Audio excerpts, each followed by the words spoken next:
Now, Saginaw, you've heard this before, that Saginaw is like the #1 most violent city in America for its size. And I've been all around Saginaw my entire life and through all parts of Saginaw, and nobody's ever tried to hurt me. I don't know what that means exactly.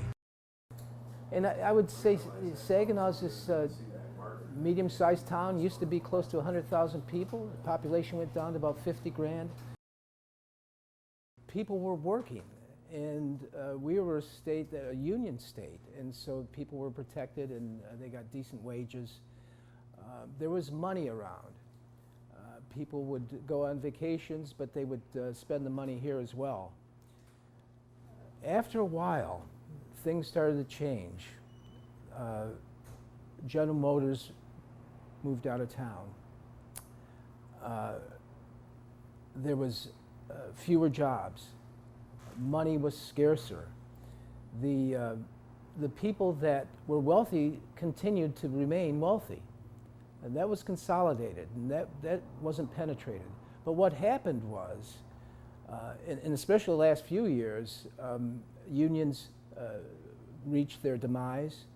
We became a right-to-work state, and so that led to lower wages, people being pinched. Returning in 2000, I think one of the interesting and not great changes I saw coming back to Saginaw was I moved my family back here. And I remember growing up as a child, some of the larger landmarks we had. We had the Fort Saginaw Mall, we had some of the larger buildings and locations that I told them about. And when we came back, coming off the freeway, we noticed that there was a lot that had changed as far as a lot of the businesses that were closed down that we were used to seeing. The Fort Saginaw Mall was basically a ghost town, and shortly after that they actually tore the entire location down. So I did see a lot of downturn, and I think one of the worst was coming back to Saginaw was the thought that if you could get back here and get a job at General Motors, you were basically set for life. Right. And I kind of explained to my wife that that was a very good possibility. And when we got back and saw the state of General Motors here locally, specifically Saginaw Steering Gear, where it had essentially been sold and turned over to another company and then turned over again, and then kind of watched the entire General Motors franchise just went into a downturn of instability that was to the point that it really wasn't even worth pursuing any kind of employment through them. There was plenty of families that relied on their General Motors check. It was, I would say, about where it really got bad 10 to 15 years ago. But what's happened in Saginaw is people left in droves. So a lot of our talented people completed education at Delta or Saginaw Valley State, and they left. Or they stayed here for a while and then left for greener pastures. A lot of friends go to New York, out west, Los Angeles. It made sense to me that they would look for a different kind of future. I was hoping they'd come back. Around 2006, 2007 was when I was heavily looking at changing into a different career field, and just really looking at people that I knew from General Motors that were getting laid off, that were telling me that they were being told to accept buyout packages, and there just really wasn't any real future with trying to get in there anymore. But seeing a lot of them just scrambling in the last minute when they were supposed to be preparing for retirement was just really a significant change there.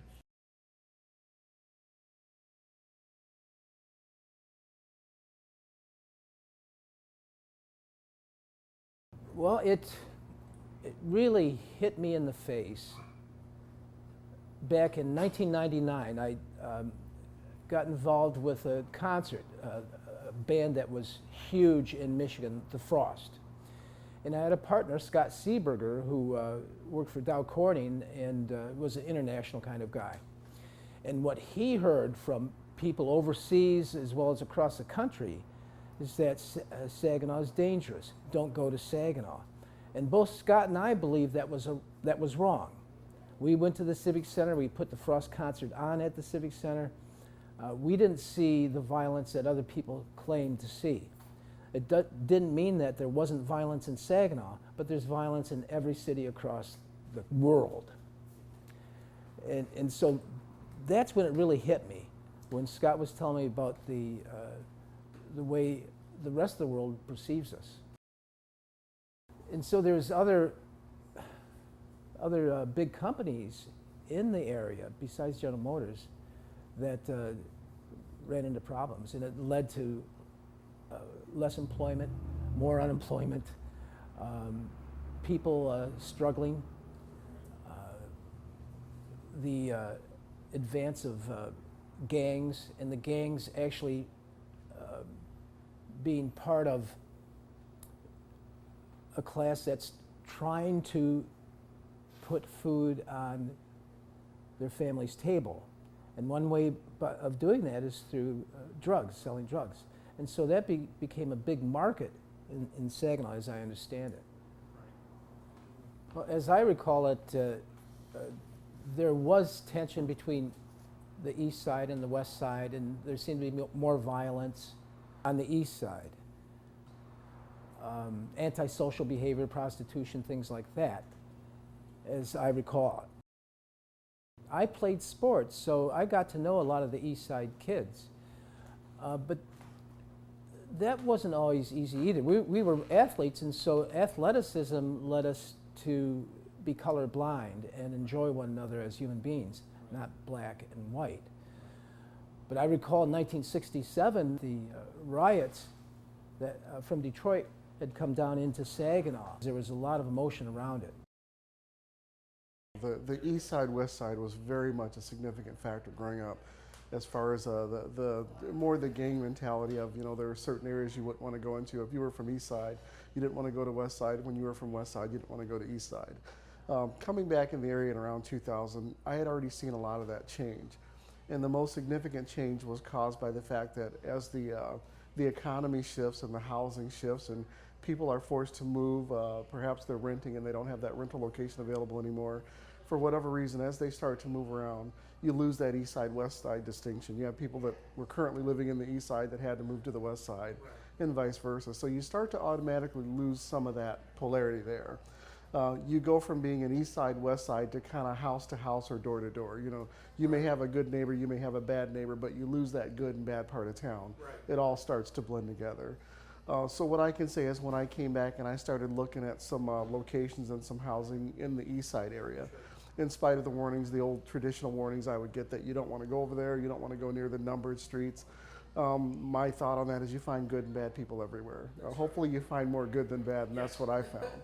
So as you're going to these different areas and going to these different streets, you know, the house that I ended up actually deciding to buy over on that side, you know, the neighbors are, you know, you have neighbors that are normal people. You know, I have a very nice neighbor that lives on the side of me that's very helpful and, you know, is very cooperative. They come out and they're very talkative, they're very nice. So I don't see so much of that east side, west side distinction anymore, with the exception of kind of the old tried and true, the people that are ingrained that way, to think that way, that have not gone over and looked at what's been going on lately. Right. It's typically the people that really haven't ventured out and looked to see that there is a difference, that there is a change. And even though they give you that exact warning not to go over there, for the most part, if you do venture over there, you're going to find that it is a different setting from what it was 20 years ago or even 10 or 5 years ago. People are starting to work together more. You're starting to get more of that integration. And you know, the people that have issues with one another are just people that have issues with one another. It's not an entire neighborhood or some kind of geographical area that you can tie down. I think there's some good like artists like Eric Schatz, who makes a statement by drawing on buildings. Driving around the town, everything was plywood. Everything was plywood. Everywhere you looked, everything was boarded up in plywood. And I'm just like, this town would just look so much better if you didn't see any plywood. And we went downtown and painted basically every storefront in downtown Saginaw that was boarded up. We painted all of them. Once I got rolling and organizations started calling me, everybody wanted to help do it. You go 3-4 blocks east, then there's human misery right close by. A couple blocks away, I turn the corner and there's great poverty. Yeah, it just it hasn't been developed yet. It's in the process, so there's great hope because of that. There's people that are opening up their pockets and spending some money and trying to make Saginaw. They're building there. It's in process, so there's a lot of hope. There's people putting money into condominiums, apartments, luxury apartments. There's coffee houses sprouting up. There's restaurants. And so it's building slowly. but that's only part of it. The new businesses you see, and one of the interesting ones was they put up in October of this year, they opened up a new haunted house here in town. And that's something where you see a very large vacant building and all of a sudden you see somebody come in and take over and do just a multi-level state-of-the-art haunted house building, whereas even though it's only a seasonal or temporary item, that was kind of interesting to see the use of that. We have seen things ranging from antique stores that have really come in and we're creating a high-level antiques market out here in town locally. Cupcake shops come in; those are interesting to see. They seem to be a variety item, but they seem to do real well here. So that's been going very well. Some business stores, some printers and print shops. Some of the businesses you see relocate to better locations when they have that opportunity. We have a skateboard shop that's moved up onto the main roads up on Court Street. They revamped the old Court Street movie theater that had been closed down for many years.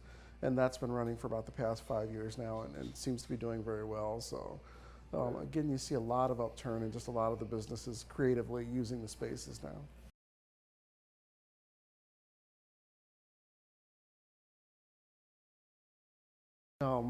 As far as the vacancy or blight rate in Saginaw, looking at the number of houses, the estimate is obviously well in the hundreds.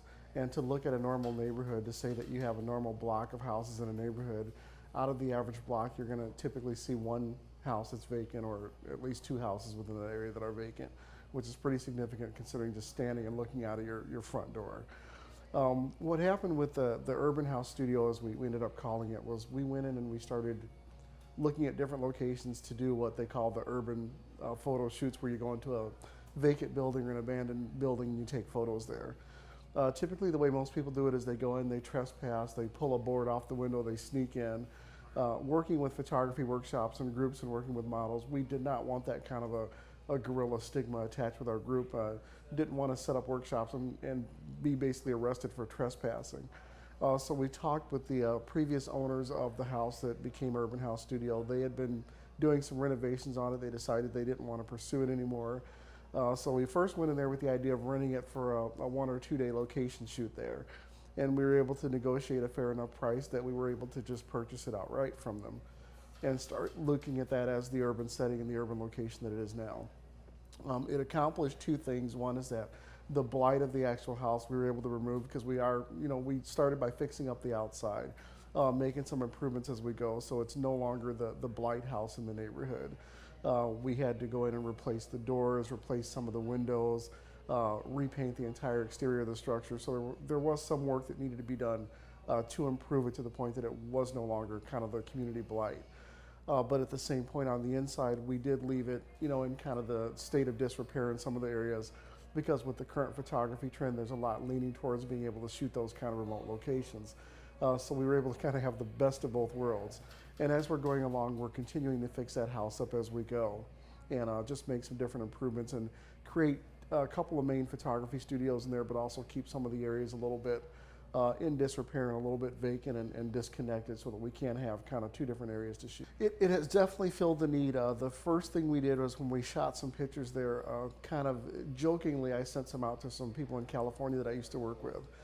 And just kind of to tease them and just kind of say this is where we're at, expecting them to come back with a lot of joking. And what they came back with was, they said, well, gee, where is this at? And I explained it was in Saginaw. And they said, well, we're doing some work in Detroit. If you can leave it the way it is, can we send a camera crew over and do some of our work there? So that was in essence our first rental of that location. Then they had another crew they ran into in Detroit that they showed some of their work to, and they significantly rented it for about another month to come in and do some movie work they wanted to do there. Because of what it is, we can rent it out for photography, we can rent it out for film work. They can change things around, they can take out non-load bearing walls. There's a lot of changes they can make to the structure that we don't mind, because we can put it back or put a different setup in there. So it has been good to rent that way. A lot of the local photographers come out and it's a good location for them to rent. And ultimately, as we proceed in the future, we see it being kind of we're leaving the studio portion, but we're also going to set up kind of an artist in residence option so that if somebody's shooting there and they shoot long into the night, it's a place for them that they can stay. It'll actually have a room set up for them to stay in so they don't have to go out and drive out at 3 in the morning and, trying to get it back on the road. So it is absolutely something that people can repeat. I've had people actually contact me and ask me, A, how I did it, and B, how they could do it. and one, I'm not competitive, to the point that I'm trying to keep them from doing what I'm doing. There's no formula that needs to be, held in secret. I actually help them with that and give them ideas and suggestions. Some are from other areas, and I talk to them about the coding and the zoning laws in their area, making sure they find out what's going on before they try and pursue that. Not only is it repeatable with the photography and the, doing video work, but there's a lot of other instances where they can, I've seen people that are going in and they're taking these buildings and just using them. I mean, some people buy them and fix them up for storage in the beginning, and then as they go and they get more money that they can invest into it, they actually convert them into livable places. But the neat thing about it is being able to go in, they do a lot of the auctions out here of the property. So some people go in and they initially purchase it from the auction without even knowing what they're going to do. But as they get plans going, they can develop them depending on the zoning in that area. They can actually put a business in there, run a business from their home there, make it a viable location to rent out. So we are seeing more of that. And also we're seeing that the buildings that can't be saved and rehabbed, the city has stepped up their effort to remove those, and that's nice to see. I mentioned they took down one across from the studio and several on that street. And as they take them down, what they're doing is they're taking them down to the absolute vacant lots. And under one of the programs, they offer those vacant lots to people that have adjoining property. And the agreement is that they can have the property pretty much for free or very low pay, as long as they agree to maintain it, they keep it mowed, they keep it presentable. And some people are putting in gardens that way, where they have a functioning garden next to their house, or they're growing flowers. And that's definitely an improvement from a blighted structure. Oh, they are. They were very, I went in and I had to go in and get the appropriate permits and licenses. And understanding photography is not a very involved process, because in essence you're running your photography from home, which is a standard business license for that. And then as far as upgrading it to where you're actually putting together a photography studio, there's very little structure to it. You're hanging backdrops and you're using lights that you plug in, so as long as you have the electrical permits and things like that, which we did have to go through the electrical permit process. We did have to go through the test of zoning process, the question of how much traffic we'd expect to have there. And we were able to pass all those very easily.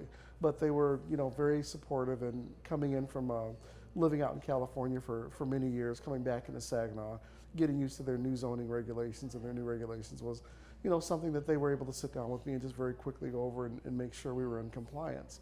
So they're very capable, and they're very helpful as far as if you go in and you have an idea for one of the structures and you want to use it, they're going to be able to very quickly tell you whether or not it'll work. And if it will work, they worked with the inspector. They got the inspector out there within a week. It was just a very accommodating process.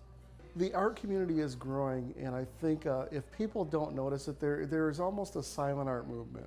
And to explain that, the silent art movement comes from growing up in my day. I'm very used to the artist wanted to be recognized. If they did something and they did a sculpture, they were standing out there saying, "Look at my sculpture." If they were doing a photography project, they wanted the newspaper, the media out covering it. And what we're finding in this venue in Saginaw is, as the artists come forward, as the new artists emerge, they're almost shy. They're polite. They're quiet. They're doing the work for themselves for the most part, for their own satisfaction.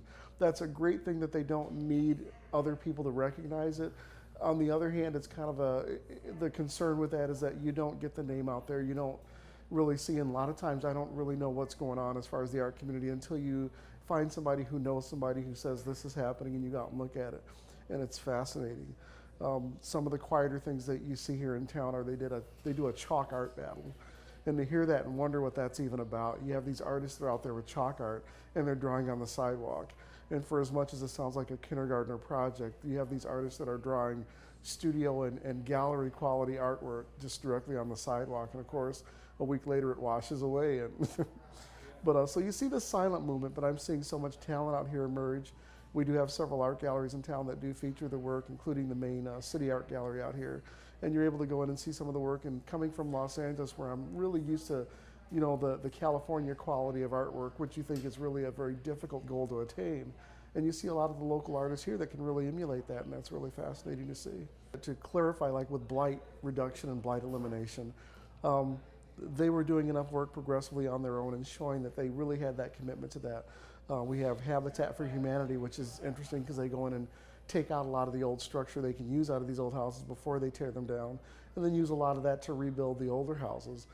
They've come up with a program where they opened a resale store, and they use the money generated from that to help, again, reduce blight and eliminate blight. that recently, I think it was the beginning of this year, they received a grant for millions to go in and actually help with the blight. So there is some help from the outside as well, and that certainly does help. But you know, on a proportionate level, when you look at a city the size of Saginaw and how well they can recover, Saginaw is making a very aggressive movement, so that's good to see.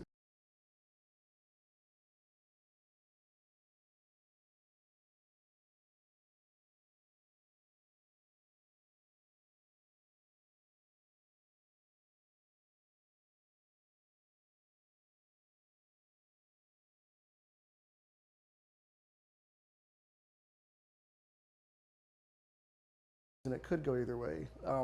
One of the I'm going to have to vote, you know, and say vote for Saginaw succeeding. The reason for that is because you're seeing a lot of positive improvement compared to any negative side of it. We are seeing a lot of our landmarks go. We're losing some of the schools where they're tearing down some of the schools and locations that, to my heart, as somebody who likes to preserve old buildings, I really look at that as I don't want to see it happen. But overall, it's progress. They're tearing that down. They're building new things. We have a lot of negative examples that we can look at. You know, we have cities that are nearby. We have Flint that's definitely in a perilous situation. We have Detroit that you know is essentially bankrupt. And we look at those examples, and in a way, it's a horrible thing to look at or a horrible thing to see or to say it this way. But in a positive field, that gives us kind of a balance to look at. Is do we want to continue down this road of disrepair and end up there? Or what can we do different that they're not doing to turn things around? You are seeing some upturn in Flint and Detroit as well, but at the same point, you're seeing Saginaw that's progressively far ahead of that, where we're not needing a lot of outside help to come in and kind of tell us how to turn things around. A lot of the people in Saginaw are doing it on their own, and they're joining together and putting together joint ventures. So as with the improvement I've seen, starting in 2006, where I had significant concerns of thinking, do we really want to continue to live here, or do we really want to just go somewhere else before this entirely collapses? I don't see that we're on that verge of collapse anymore. It's more that it's more exciting to sit back and say, I'm wondering what they're going to do next. You know, as the old buildings come down, I wonder what they're putting in there. The Dow Event Center downtown has certainly significantly improved. They built the park across from it that's now a major concert venue. Then they're actually tearing down the entire, you know, restructuring, should I say, the entire downtown area, putting in pretty much high value apartment housing and things like that. So everything that I see as far as things coming down are being replaced by things that are such a high value asset to this community that I just can't see it going anywhere but up. It gets a bad rap, you know. As Saginaw, I mean, granted, there's racial tensions anywhere, and you know, money problems with every city. You know what I mean? We got to look past that and just be a community, you know. And we can, you know, and people realize that finally, and I think they're starting to come together a little bit, you know, and realize that, you know, there's stuff to do that we can all do together. I'm hoping things actually do work out and it takes a boom, and you know, the city actually gets some good stuff going, especially for the younger crowd. You know, now that things are slowly coming in, hopefully it'll take off and it'll work out great. Well, I think we have a good infrastructure. We have investment going on as we speak. I think we have a chance. I think we can be a cool city. We've been resilient forever. Saginaw's been a wild and woolly lumberjack era town, and it's always been that way. There's always been some kind of violence and wrongdoing. But then next to that is Saginaw's always had great music, artists, painters, poets. We've always been part of that scene. And I think that helps sustain us. But there's still life in Saginaw. There's still people who believe in music and poetry and treating each other with love and respect. There's two wonderful colleges. There's Saginaw Valley University and Delta College, and they graduate people every year that have interest in changing the world. There's some great young people in Saginaw. We have bands that come from Saginaw Valley and Delta and play here. Music is alive. I believe so, and part of it is some of these investors that have gone downtown and putting some apartments up and restaurants, and ultimately providing safe venues for people. First Merit Bank, They put up a concert venue in downtown right by the Civic Center. So there's people in the banking industry that are putting money out for this. There's some confidence there. The interesting thing about Saginaw is it tends to rebound a lot quicker than some of the other cities I've seen. Where in spite of what's going on in the economy throughout the United States, you hear the projections where they say that the economy is improving, and sometimes when they say that, we don't see that here locally. They say it's getting better overall. We don't see that happening here. But then on the other hand, sometimes you'll see when they're saying the economy is basically, stabilized or it's not improving, and then we start to see a lot of the local businesses come in, and some of the businesses that are vacant, they start to take over. You see new businesses spring up in their place, and you do start to see that upturn. So maybe we're behind the curve, maybe we're ahead of the curve, but there always seems to be some manner in which it's continuing to improve. Over the past few years, I think it's getting better. I think it's definitely expanding. I could hope, right? I think there's a lot of hope. We have to keep that alive. It suggests to me that once again, there's a chance.